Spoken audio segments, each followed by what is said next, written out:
Exercise 3.19ல sum 7 second subdivisionல என்ன சொல்லியிருக்காங்க ஏயும் பியும் மைனஸ் பண்ணி சி கூட மல்டிபிள் பண்ணணும்.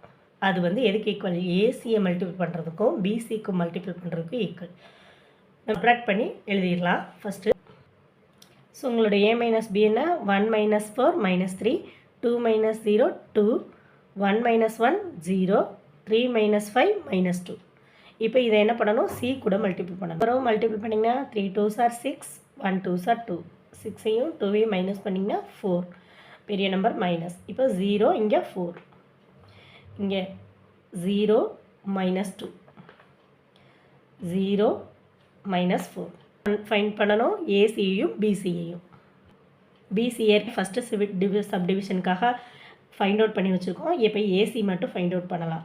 ஏசிக்கு ஏயையும் சியையும் இதை மல்டிபிள் பண்ணிங்கன்னா உங்களுக்கு ஆன்சர் என்ன கிடைக்கும் 4 4 5 6. இப்போ ஏசி மைனஸ் பிசி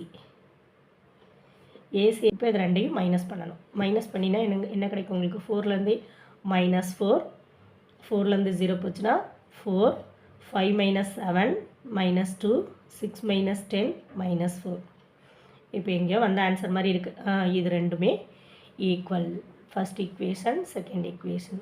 அப்போ உங்களுக்கு ஆன்சர் இது சப்டிவிஷன் என்ன subdivision A minus B into C is equal to AC minus BC verified.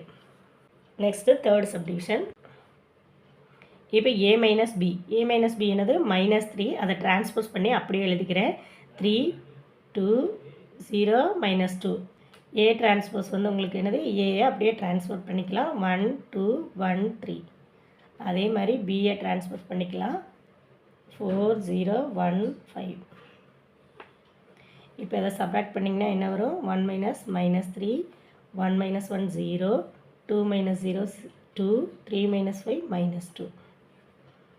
இப்போ இது third subdivision is proved. Thank you.